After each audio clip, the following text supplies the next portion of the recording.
Indian Princess, the exclusive store for women. Fashion starts from $399 only. With 27 outlets across Tamil Nadu. Fashion is now closer than ever. Visit your nearest store today. குடியரசு துணைத் தலைவர் தேர்தலில் தேசிய ஜனநாயக கூட்டணி வேட்பாளர் CP Radhakrishnan வெற்றி பெற்றதாக தற்போது அதிகாரப்பூர்வமாக அறிவிக்கப்பட்டிருக்கிறது. அவருக்கு எவ்வளவு வாக்குகள் கிடைத்தன என்பது குறித்து அங்கு அறிவிக்கப்பட்டு வருகிறது. மொத்தமாக 452 வாக்குகள் பெற்று அவர் வெற்றி பெற்றதாக தேர்தல் அதிகாரி தற்போது அறிவித்து வருகிறார். இந்தியா கூட்டணி சார்பில் போட்டியிட வேட்பாளர் சுதர்ஷன் ரெட்டி 300 வாக்குகளை பெற்று தோல்வியடைந்ததாகவும் அவர் கூறியிருக்கிறார். கூடுதல் தகவல்களை வழங்குவதற்காக மூத்த செய்தியாளர் கணபதி இணைந்திருக்கிறார். கணபதி, விரிவான தகவல்கள். எதிர்பார்த்ததை விட அதிகமாக 452 வாக்குகள் பெற்று தமிழ்நாட்டைச் சேர்ந்த சிபி ராதாகிருஷ்ணன் குடியரசு துணைத் தலைவராக தேர்ந்தெடுக்கப்பட்டிருக்கிறார். அவரை எதிர்த்து போட்டியிட்ட இந்தியா கூட்டணி ஆதரவு வேட்பாளர் ஜஸ்டிஸ் சுதர்ஷன் ரெட்டி 300 வாக்குகள் மட்டுமே பெற்றிருக்கிறார். இந்தியா கூட்டணியைச் சேர்ந்தவர்கள் நீதிபதி சுதர்ஷன் ரெட்டிக்கு குறைந்தபட்சம் 320 வாக்குகள் கிடைக்கும் என எதிர்பார்த்தார்கள். ஆனால் அதைவிட குறைவாகவே கிடைத்திருக்கிறது. அதே சமயத்திலே தேசிய ஜனநாயக கூட்டணியின் வேட்பாளரான சிபி ராதாகிருஷ்ணனுக்கு கூட்டணியின் உறுப்பினர்களை தவிர பிற உறுப்பினர்களின் ஆதரவும் கிட்டியிருப்பது இறுதி வாக்கு எண்ணிக்கையிலே தெரிய வந்துள்ளது. இந்த தேர்தலை பிஜு ஜனதா தளம், பாரதிய ராஷ்டிரிய சமிதி மற்றும் சிரோன்மணி அகாலி தளம் ஆகிய கட்சிகள் புறக்கணித்தன. மேலும் அம்ரித் பால் உள்ளிட்ட 2 சுயேட்சை நாடாளுமன்ற உறுப்பினர்கள் வாக்களிக்கவில்லை. அப்படிப்பட்ட சூழ்நிலையிலே மிகவும் முக்கியத்துவம் வாய்ந்த இந்த தேர்தல் வாக்கு எண்ணிக்கை 6 மணிக்கு தொடங்கியது. மாநிலங்களவை தலைமைச் செயலரான PC மோடி தலைமையில் வாக்கு எண்ணிக்கை நடைபெற்றது. வாக்கு எண்ணிக்கையின் இறுதியிலே அனைத்து விவரங்களும் சரிபார்க்கப்பட்டு சிபி ராதாகிருஷ்ணன் 452 வாக்குகளுடன் இந்த தேர்தலிலே வெற்றி பெற்றிருக்கிறார். இந்தியாவின் அடுத்த குடியரசுத் தலைவர் சிபி ராதாகிருஷ்ணன் என்பது தற்போது அதிகாரப்பூர்வமாக அறிவிக்கப்பட்டிருக்கிறது. மகாராஷ்டிரா ஆளுநராகவும் அதற்கு முன்பு ஜார்க்கண்ட் ஆளுநராகவும் இருந்த ராதாகிருஷ்ணன் இந்த தேர்தலிலே வெற்றி பெறுவார் என்பது ஏற்கனவே தெரிந்திருந்தாலும் அவரது வெற்றி வித்தியாசம் எவ்வளவு வாக்குகள் வித்தியாசத்தில் வெற்றி பெறுவார் என்பது உன்னிப்பாக கவனிக்கப்பட்டது. அதன்படியே தற்போது 152 வாக்குகள் வித்தியாசத்தில் வெற்றி பெற்றிருக்கிறார். எதிர்பார்த்ததை விட அதிக அளவு வெற்றியை அவர் அடைந்திருப்பது குறிப்பிடத்தக்கது. வேதவழி, குடியரசு துணைத் தலைவராக தமிழர் ஒருவர் பதவியில் அமரப் போகிறார். அவருடைய பின்னணி குறித்து சொல்ல முடியுமா? சிபி ராதாகிருஷ்ணன் தமிழ்நாடு முழுவதும் மட்டுமல்லாமல் நாடு முழுவதும் நன்கு அறியப்பட்டவர். தமிழ்நாட்டிலே கோயம்புத்தூர் நாடாளுமன்ற உறுப்பினர் மற்றும் பாரதிய ஜனதா கட்சியின் மாநில தலைவர் என பல்வேறு பொறுப்புகளை வகித்தவர். இதை தவிர முதலாக அவர் ஜார்க்கண்ட் ஆளுநராக நியமிக்கப்பட்டார். பின்னர் மிகப்பெரிய மாநிலங்களில் ஒன்றாக கருதப்படும் மகாராஷ்டிராவுக்கு ஆளுநராக நியமிக்கப்பட்டார். இடைக்காலத்திலே அவர் தெலுங்கானா ஆளுநராகவும் புதுச்சேரி துணைநிலை ஆளுநராகவும் பொறுப்பு வகித்திருக்கிறார் என்பது குறிப்பிடத்தக்கது. இப்படி நீண்ட அரசியல் வாழ்க்கை, மிகுந்த அனுபவம் என அரசியல் அனுபவம், நாடாளுமன்ற அனுபவம் மற்றும் ஆளுநராக நிர்வாக அனுபவம் என்று பல்வேறு வகையான அனுபவங்களை பெற்றவர் சிபி ராதாகிருஷ்ணன்.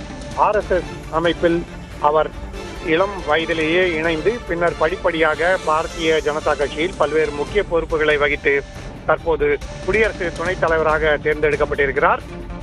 இதற்கு முன்பு தமிழகத்தைச் சேர்ந்த வெங்கட்ராமன் குடியரசு துணைத் தலைவராக தேர்ந்தெடுக்கப்பட்டு பின்னர் குடியரசு தலைவரும் ஆனது குறிப்பிடத்தக்கது. அந்த வகையிலே தற்போது நீண்ட இடைவெளிக்கு பிறகு தமிழ்நாட்டைச் சேர்ந்த ஒருவர் குடியரசு துணைத் தலைவராக பொறுப்பேற்றிருக்கிறார். அடுத்தடுத்த கட்டங்கள்ல என்ன நடக்கும் கணபதி? அடுத்ததாக எப்போது அவர் பதவியேற்பார்? குடியரசு தலைவர் தான் குடியரசு துணைத் தலைவருக்கு பதவி பிரமாணம் செய்து வைக்கிறார். தற்போது அதிகாரப்பூர்வமாக சிபி ராதாகிருஷ்ணன் தான் அடுத்த குடியரசுத் தலைவர் என அறிவிக்கப்பட்டிருக்கிறது. ஆகவே வெகு விரைவிலேயே பதவி பிரமாணத்துக்கான தேதி முடிவு செய்யப்படும். அப்படி முடிவு செய்யப்பட்ட பிறகு அவர் குடியரசு துணைத் தலைவராக பொறுப்பேற்பார். குடியரசு துணைத் தலைவராக பொறுப்பேற்ற பிறகு அவர் மாநிலங்களவையின் தலைவர் பொறுப்பையும் ஏற்கிறார். ஆகவே அடுத்த நாடாளுமன்ற கூட்டத்தொடர், அதாவது நாடாளுமன்ற குளிர்கால கூட்டத்தொடரில் மாநிலங்களவை சிபி ராதாகிருஷ்ணன் தலைமையிலே நடைபெறும் என்பது குறிப்பிடத்தக்கது. இதுவரை குடியரசு துணைத் தலைவராக இருந்த தன்கர் திடீரென நாடாளுமன்ற மழைக்கால கூட்டத்தொடர் சமயத்திலே ராஜினாமா செய்ததால் இந்த தேர்தல் நடத்த வேண்டிய சூழ்நிலை ஏற்பட்டது. இந்த தேர்தலிலே தேசிய ஜனநாயக கூட்டணி வெற்றி பெறும் என்பது ஆரம்பம் முதலே தெரிந்த விஷயமாக இருந்தாலும் ராதாகிருஷ்ணனின் அனுபவம், அவருக்கு நீண்ட நாட்களாக பல்வேறு கட்சியினருடன் இருக்கும் நட்புணர்வு ஆகியவை காரணமாக அவர் கூடுதல் வாக்குகள் வித்தியாசத்தில் வெற்றி பெற்றிருக்கிறார். 152 வாக்குகள் வித்தியாசத்தில் அவர் வெற்றி பெற்றிருப்பது ஏற்கனவே கட்சிகளின் அடிப்படையில் இருந்த வித்தியாசத்தை விட அதிகமாக இருக்கிறது.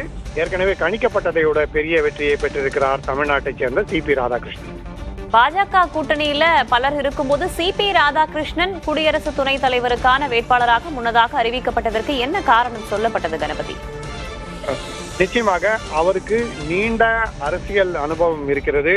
நாடாளுமன்ற அனுபவம், அது தவிர நிர்வாக அனுபவம், அரசியல் அனுபவம் என்று மூன்றையும் ஒன்றாக சேரப்பெற்றவர் சிபி ராதாகிருஷ்ணன்.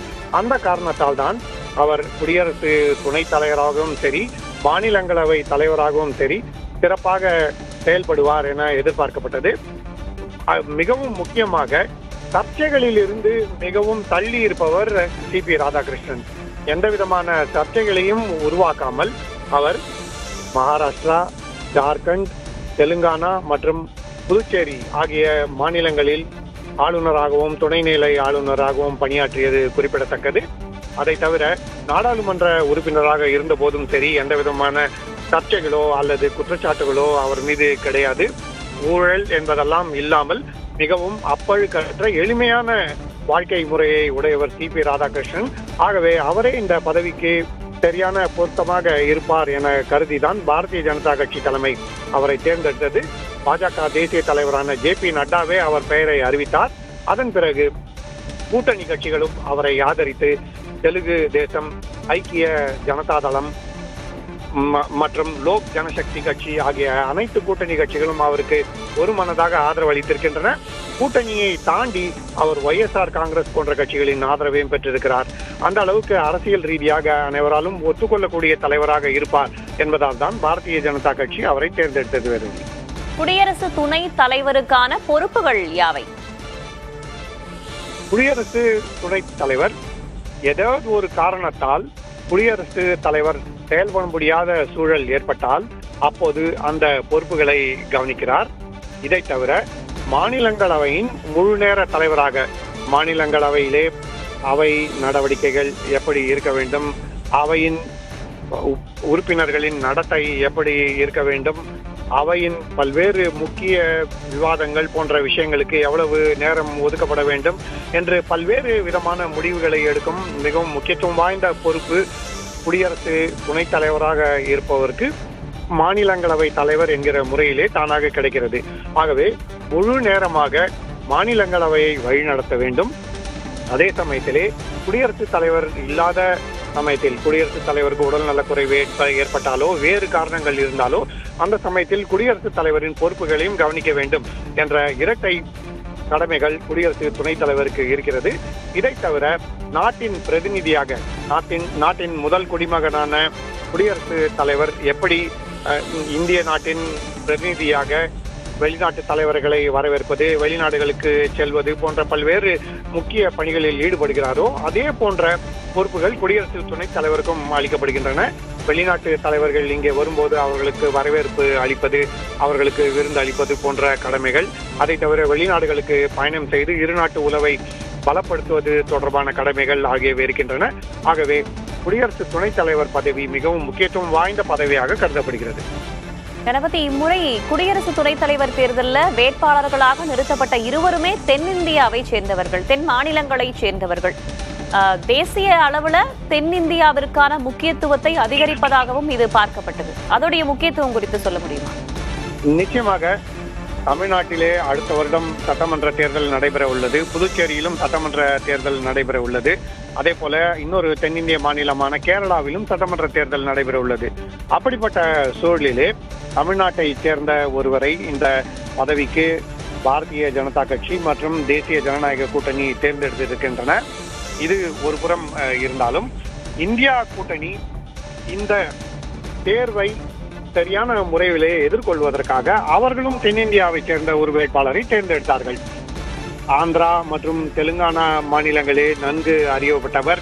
நாடு முழுவதுமே உச்சநீதிமன்ற நீதிபதி என்கிற முறையிலே அறியப்பட்டவர் நீதிபதி ரெட்டி.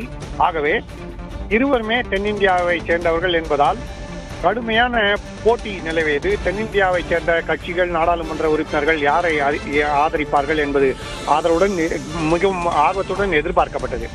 ஆனால் தமிழ்நாட்டை சேர்ந்த சிபி ராதாகிருஷ்ணனுக்கு பெரும்பாலான தமிழ்நாட்டு நாடாளுமன்ற உறுப்பினர்களின் ஆதரவு கிட்டவில்லை என்பது குறிப்பிடத்தக்கது. பெரும்பாலான தமிழ்நாட்டை சேர்ந்த நாடாளுமன்ற உறுப்பினர்கள் இந்தியா கூட்டணி வேட்பாளரான நீதிபதி ரெட்டிக்குத்தான் வாக்களித்தார்கள். அதே போல தெலுங்கானா மற்றும் ஆந்திரா மாநிலங்களிலே அனைத்து கட்சிகளின் ஆதரவும் நீதிபதி ரெட்டிக்கு கிடைக்கும் என எதிர்பார்த்து அதற்கான கோரிக்கைகள் வைக்கப்பட்டது.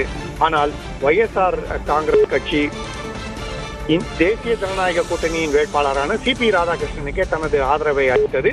ஆகவே மாநில ரீதியான வேட்பாளர் என்பது இந்த தேர்தலிலே அவர்களுக்கு வாக்குகளை சேகரிக்கவில்லை என்றாலும் தென்னிந்தியாவுக்கு எந்த அளவுக்கு முக்கியத்துவம் அளிக்கப்படுகிறது என்பதை குறிக்கும் வகையிலே 2 கூட்டணிகளின் தேர்வும் அமைந்தது குறிப்பிடத்தக்கது. வேதவலி, தற்போது நாடு முழுவதும் பாஜகவினர் உற்சாக கொண்டாட்டம் என்பதான செய்திகளையும் நாம் பார்க்கிறோம். தொடர்ந்து பேசலாம் கணபதி. குடியரசு துணைத் தலைவர் தேர்தல் இன்று காலை 10 மணிக்கு தொடங்கிய நிலையில் மாலை 5 மணிக்கு வாக்குப்பதிவு நிறைவடைந்தது. வாக்கு எண்ணிக்கை முடிவடைந்து தற்போது முடிவுகள் அறிவிக்கப்பட்டிருக்கின்றன. குடியரசு துணைத் தலைவராக சிபி ராதாகிருஷ்ணன் அதிகாரப்பூர்வமாக அறிவிக்கப்பட்டிருக்கிறார். சுதர்சன் ரெட்டியை விட 152 வாக்குகள் அதிகமாக வாங்கி அவர் வெற்றி பெற்றதாக தற்போது அறிவிக்கப்பட்டிருக்கிறது. Indian Princess, the exclusive store for women. Fashion starts from $399 only. With 27 outlets across Tamil Nadu. Fashion is now closer than ever. Visit your nearest store today.